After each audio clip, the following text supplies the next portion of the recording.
Assalamualaikum teman-teman semua. Kali ini Supi News akan memberikan segmen terbaru, yaitu Anda bertanya, Sufi menjawab.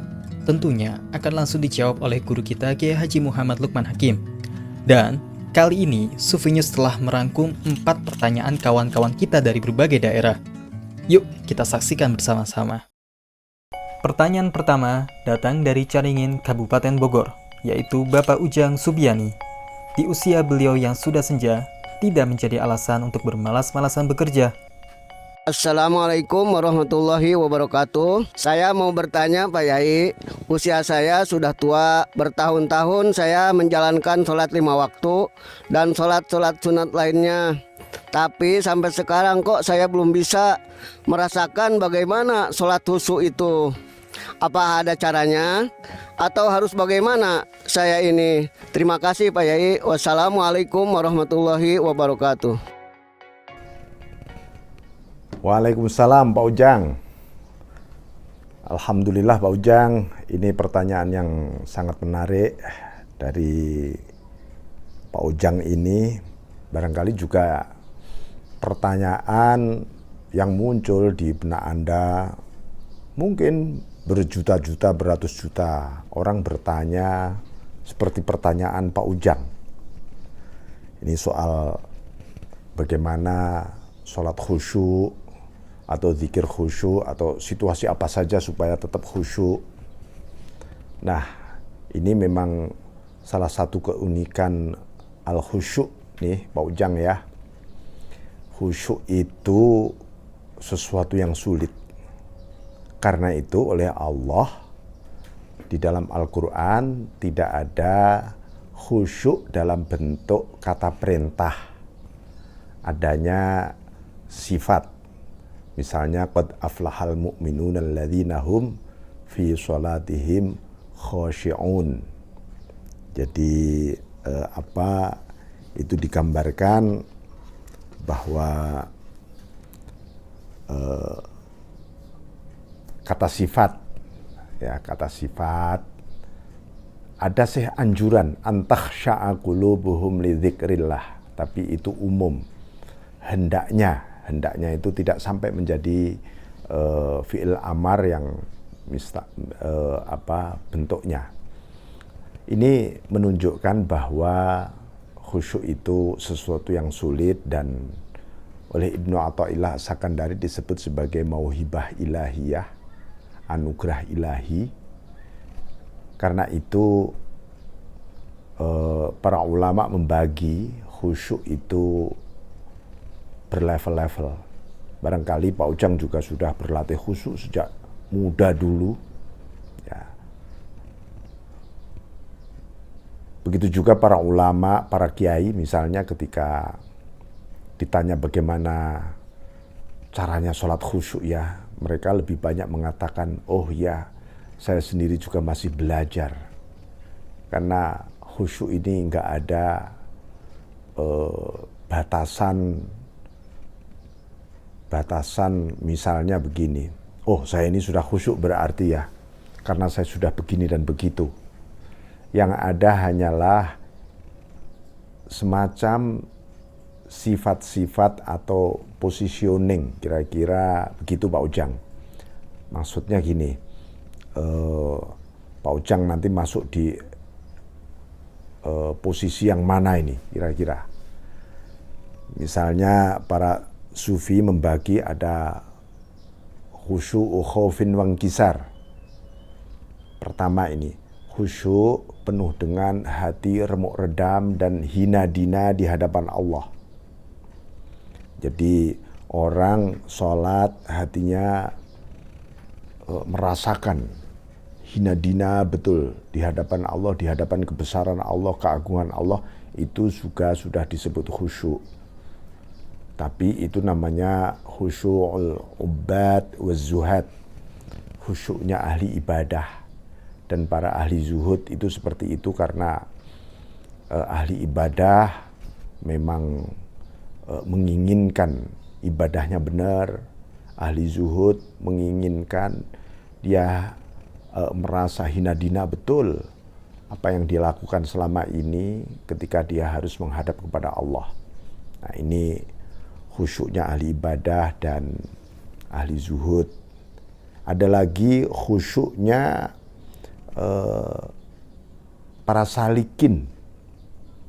Ya, para salikin ini para penempuh jalan menuju kepada Allah secara khusus melalui thariqah sufi atau pokoknya dia secara khusus dia ingin menuju kepada Allah saja hidupnya. Nah, ini khusyuknya adalah khusyukul haibah wa ta'zim. Dia khusyuk dengan penuh merasakan ta'zim, penuh hormat, penuh ta'zim, pengagungan atas karisma-karisma ilahi yang luar biasa. Nah, ini para salikin selalu menempuh jalan khusyuk seperti itu. Para penempuh salikin. Ada lagi khusyuknya khusyukul arifin. Wah, ini khusyuknya para sufi, para aulia. Seperti apa? Khusyu'u farhin wa sururin wa iqbalin. Khusyuk tapi disertai sukacita, kebahagiaan, dan merasakan keindahan menghadap kepada Allah. Menghadap yang dicintai, menghadap yang selama ini menjadi harapannya. Nah, jadi ini yang pertama kali Pak Ujang harus tanamkan. Tetapi bagaimana sebenarnya supaya kita ini lebih khusyuk? Gini Pak Ujang, kiatnya pertama coba hadirkan di dalam hati, karena khusyuk itu hubungannya dengan rasa hadirnya hati di depan Allah. Nah, kalau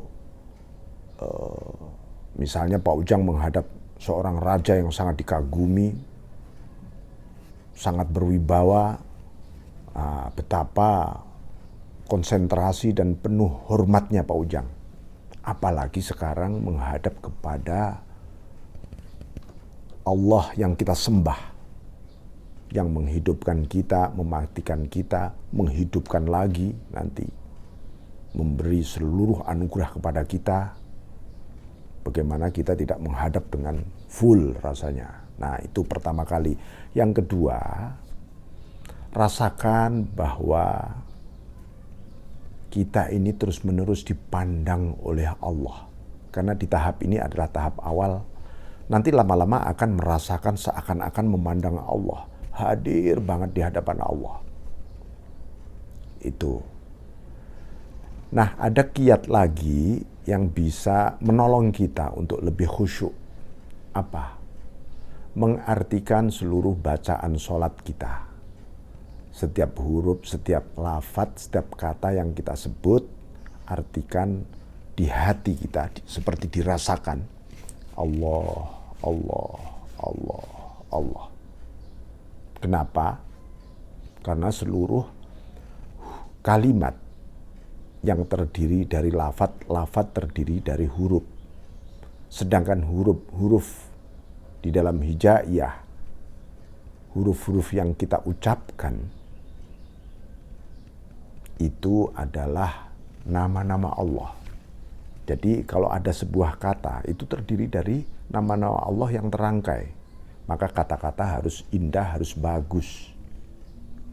Itu baru kata-kata kita ada nurnya. Karena itu ketika kita sholat, di hati kita harus terus Allah, Allah, Allah. Awalnya kita hanya Allah, Allah saja. Lama-lama merasakan hadirnya Allah. Nah, ini di hati kita. Mulai takbiratul ihram sampai salam. Yang keempat, rasakan ketika takbiratul ihram. Allahu Akbar. Kita ini menakbiri apa saja.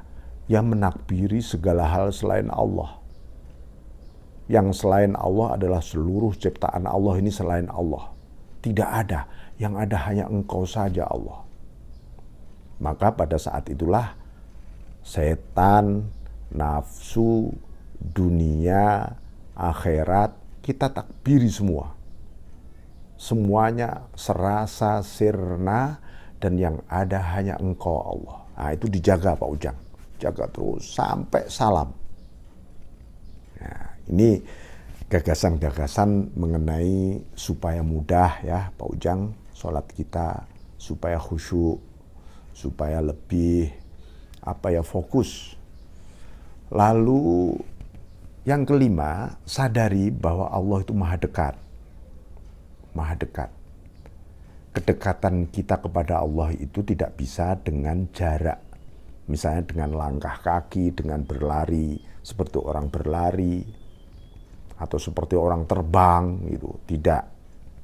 Nanti malah gagal gitu ya. Kurbuka ya. Kurbuka, kedekatanmu kepada Allah adalah dengan cara menyadari kurbuhu.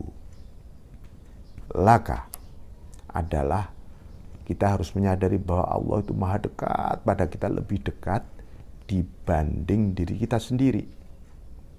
Insya Allah ini, ayo dilatih ya.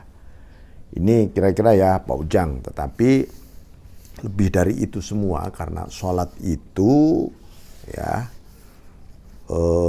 memang kalau manusia sampai benar-benar khusyuk di dalam sholat, dia mendapat level atau makom khosyi'un. Itu makom luar biasa. Makom luar biasa orang khusyuk. Khusyuk itu ada hubungan-hubungannya. Ada ibaratnya ada pendukung-pendukungnya. Apa yang mendukung khusyuk? Kalau kita bicara pendukung khusyuk seakan-akan ya memang khusyuk itu seperti akibat. Tumbuh sebuah sifat nanti. Khosyi'. Nah, khusyuk didukung oleh kesadaran hudur hadir hati kita. Yang kedua, khusyuk harus itu didukung dengan khudu', rasa patuh. Jadi kalau sholatnya males-malesan, sholatnya terpaksa, tidak ada kepatuhan, ya akan sulit khusyuk. Nah, khusyuk didukung oleh tawakul, keberserahan diri kita kepada Allah. Ketika sholat harus pasrah betul hati kita pada Allah. Juga harus didukung dengan ridha. Ya, Pak Ujang, harus rela betul hati kita untuk menjalankan perintahnya Allah, karena perintah ini sangat diridhoi oleh Allah. Dan Allah sangat mencintai apabila yang diridhoi itu dilaksanakan. Cintanya Allah inilah begitu mulia dan mahal. Ya. Kemudian khusyuk juga didukung oleh tasyakur. Rasa terima kasih, ya Allah, Engkau takdirkan aku sholat. Mau sholat nih? Harus begitu. Terima kasih ya Allah. Jadi sholatnya penuh dengan syukur. Karena apa? Sholat itu anugerah Allah. Nah, mulai ditingkatkan Pak Ujang ya. Selama ini kita sholat mencari pahala supaya dapat surga. Nah, sekarang ditingkatkan. Akibat anugerah dan pahalamulah Allah, Engkau takdirkan sholat. Jadi sholat itu dari Allah. Untuk apa? Menuju kepada Allah, bersama Allah. Maka ketika sholat di hati katakan, ya Tuhan, duh Gusti, ya Ilahi, anta maksudi, tujuanku ini Engkau Allah, bukan yang lain-lain. Nah itu ya Pak Ujang ya, dipraktekkan nanti di rumah atau ketika sholat berjamaah. Ya, terima kasih Pak Ujang. Assalamualaikum warahmatullahi wabarakatuh. Perkenalkan, nama saya Nur Kholis. Usia saya 29 tahun. Nah, pertanyaan kedua kita pilih dari pemuda asal Pemalang ini. Mungkin pertanyaan ini bisa mewakili kaum milenial sekarang. Saya ingin bertanya mengenai cita-cita. Karena saya merasa itu, saya nggak tahu cita-cita saya itu apa. Jadi pengen tahu sejauh mana cita-cita yang sekiranya diridhoi sama Gusti Allah. Dan apa ya? Apakah dalam hal jodoh itu boleh bercita-cita Pak Yai? Cukup sekian. Wassalamualaikum warahmatullahi wabarakatuh. Waalaikumsalam, Saudara Kholis ini. Ini pertanyaan anak-anak muda milenial ini. Tapi ada juga nih pertanyaan, ada orang itu nggak punya cita-cita. Ada nggak? Bisa ada. Seperti case-nya Saudara Kholis ini, anak muda yang sebenarnya dia punya cita-cita, cuman dia lagi minder, lagi nervous. Mungkin nggak ya. Semua anak muda rasanya punya cita-cita seperti dia. Tapi bercita-cita itu memang harus. Bercita-cita harus. Bercita-citalah karena Anda yakin kepada Allah. Itu. Ya, Anda harus punya cita-cita, tapi yang yakin pada Allah, jangan yakin pada diri sendiri. Nanti yang muncul ada dua kalau hanya pada diri sendiri. Kalau berhasil bisa sombong, kalau nggak berhasil malah putus asa, atau berikutnya dia merasakan bahwa Tuhan tidak terlibat dalam seluruh proses-proses dia menempuh cita-citanya. Harus. Yang kedua, lihatlah ke depan. Jangan lihat ke belakang. Tuhan itu membuka pintu-pintu rahmat fadl luar biasa. Jangan pernah pesimis Anda. Harus optimis. Karena Allah tidak pernah mengingkari janjinya. Nah, ini ya, Mas Kholis, coba Anda ini yakinkan. Cita-cita berjodoh boleh nggak ya? Harus Anda. Jangan jodoh nanti dibiarin aja, nanti jodoh Anda yang sesungguhnya kasihan. Ya. Nah ini, yang penting kita berdoa dan yakinkan gitu. Saya ingin kasih kiat, kalau Anda misalnya udah naksir kepada seorang, mungkin itu calon istri Anda nanti, Anda sholat istikharah dulu. Kalau bagus, bolehlah Anda melakukan pendekatan yang bagus. Jangan sampai Anda jatuh cinta dulu baru istikharah. Nanti kalau tidak bagus menyakitkan putusnya. Itu ya, harus bismillah. Dan Anda harus gagah. Laki-laki harus tegak. Nah, itu nanti menjadi seksi di mata kaum wanita. Karena apa? Laki-laki itu dilihat dari rasa yakinnya sebenarnya kepada Allah dan brain, smart brain. Jangan ngeleto kita, jangan lembek. Ya, bismillah. Oke, Mas Kholis ya. Bismillah ya. Yuk, next. Dua pertanyaan terakhir kali ini akan diwakilkan oleh dua orang santri. Yuk kita simak baik-baik. Assalamualaikum warahmatullahi wabarakatuh. Perkenalkan, nama saya Dian Suwandi. Saya seorang santri. Saya mau bertanya Pak Yai. Saya sedang tertarik dengan dunia tasawuf. Saya sudah baca buku-buku tasawuf. Tapi anak muda seperti saya ini, apakah pantas menjadi seorang sufi Pak Yai? Apakah jadi sufi itu harus sudah tua? Kadang saya kalau sudah baca buku-buku tasawuf, ada rasa malas dengan dunia ini. Padahal sebagai anak muda, saya harus kreatif dan kerja keras. Bagaimana solusinya Pak Yai? Waalaikumsalam. Dian Suwandi, anak muda yang luar biasa ini, memiliki gairah yang luar biasa kepada perjalanan menuju kepada Allah. Oke. Jadi image bahwa dunia sufi itu adalah dunia yang harus bersunyi-sunyi, menjauhkan diri dari keramaian, kemudian menghindari seluruh kehidupan sosial dan seterusnya. Ini adalah sebuah kesan yang kurang benar. Jadi begini, anak muda memang harus belajar ruhani, belajar pendidikan, pembersihan diri, tazkiyatun nafas, dan menyucikan hati kita. Itu pertanda nanti Anda, ketika Anda menjadi dewasa, Anda bukan sekadar seorang tokoh yang akan mempelopori jiwa-jiwa bersih di masyarakat.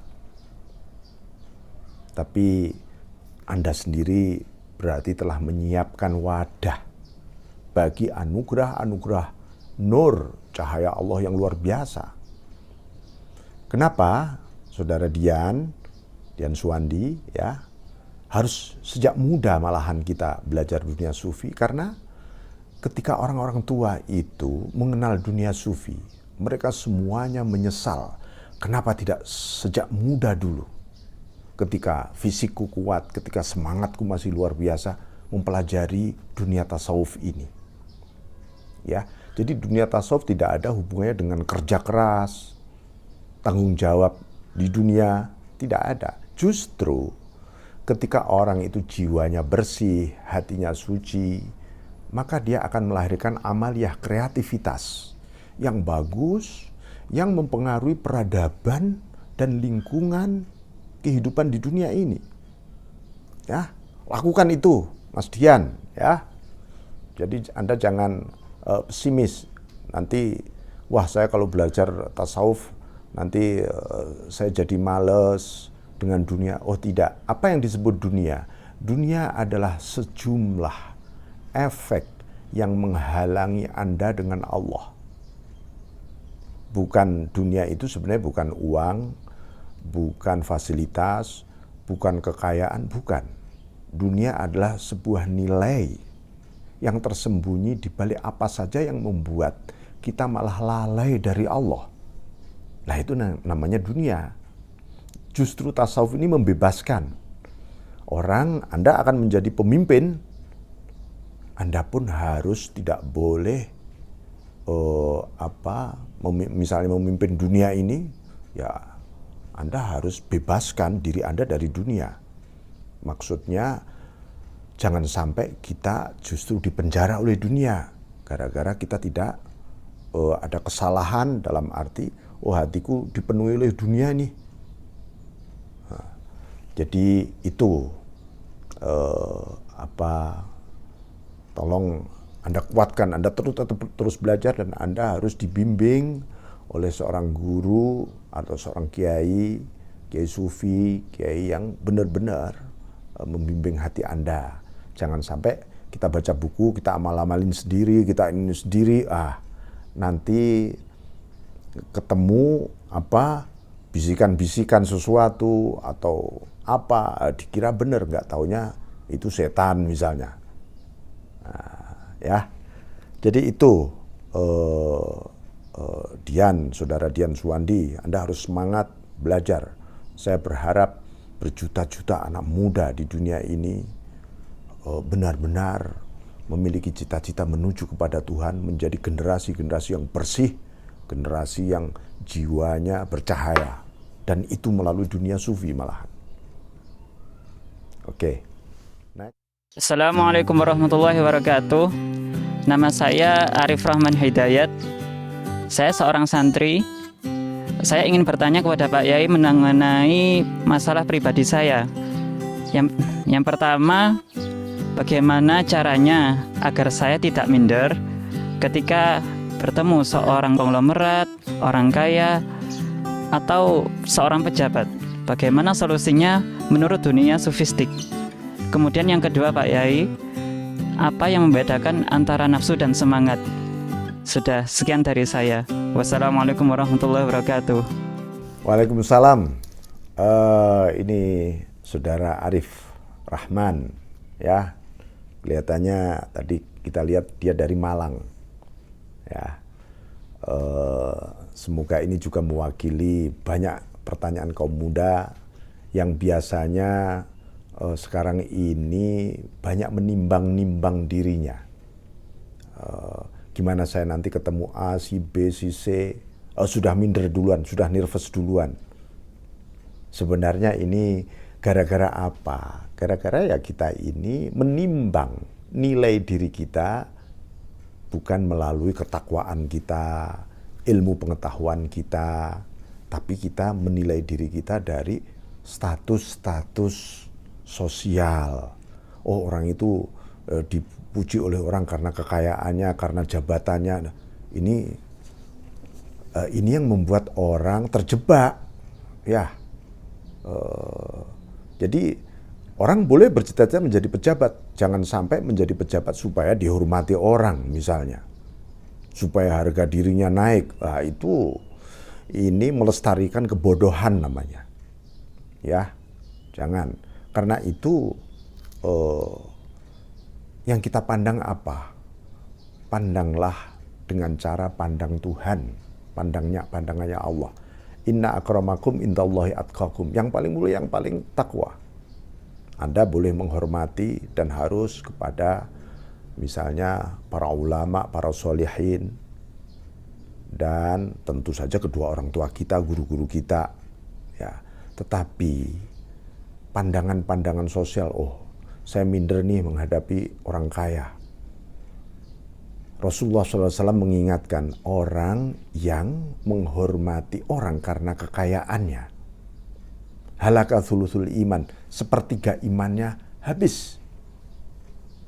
Ya, jadi ini kita itu misalnya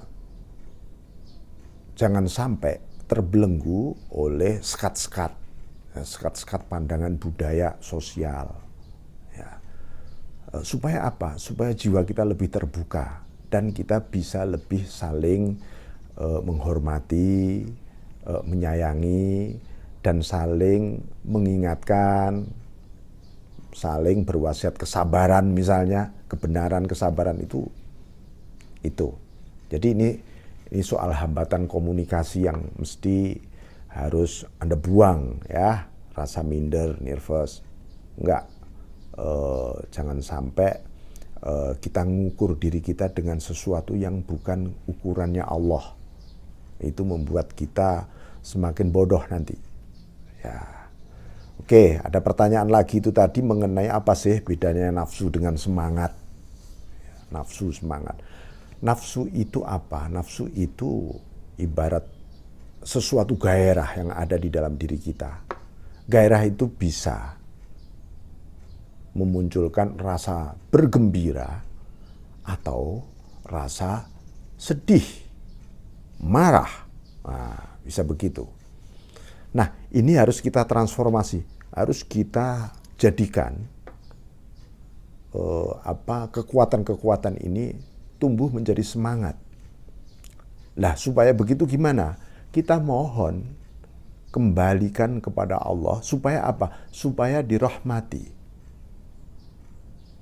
Disebutkan di Quran, nafsal ammaratun bisu. Nafsu itu memang memiliki asal usulnya memiliki kecenderungan buruk. Illa ma rahima rabbi, kecuali nafsu itu dirahmati oleh Allah. Nah, ketika nafsu itu dirahmati oleh Allah, tumbuh kesadaran di balik semangat tadi. Maka pertama kali seringkali kita dengar ya, ada nafsu ammarah yang cenderung buruk saja. Lalu nafsu lawamah, menyesal. Nafsu mulhamah, ketika mulai menyesal, lalu orang kembali kepada Allah dengan kebajikan-kebajikan, lalu banyak diilhami oleh Allah. Masuklah mutmainah, lalu nafsu kita diem, tentrem. Yang muncul adalah semangat suci sudah setelah mutmainah.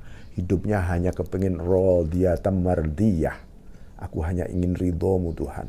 Ini semangat semakin indah, semakin bagus, semakin suci, semakin agung nantinya. Nah, itu bedanya nafsu dengan semangat. Makanya nafsu pasti berhubungan dengan ego. Ketika muncul semangat, oh isinya kok saya kepingin dipuji, isinya kok saya kepingin menikmati sesuatu, biarin orang lain nggak dapat apa-apa. Ini, itu nafsu. Tetapi kalau isinya, ya Allah, ini semuanya caramu menyayangiku, kau beri aku semangat supaya dengan cara yang indah dan bergairah menuju kepadamu ini. Nah, itu mulai namanya semangat. lalu disebut semangat ilahiyah yang ada di dalam nur, di dalam jiwa kita. Ya, dah 2 pertanyaan Anda saya kira begitu ya. Demikian. 4 penanya tadi sungguh menarik. Mungkin kita adalah bagian dari masalah yang ditanyakan mereka. Dari problema salat khusyuk hingga persoalan jodoh, ataupun berbagai persoalan lainnya. Bagaimana Pak Kiai Lukman Hakim dapat menguraikan jawaban-jawabannya agar kita tetap optimis dan yakin kepada Allah, yang mana semua itu dapat dijawab dengan pendekatan dunia sufi.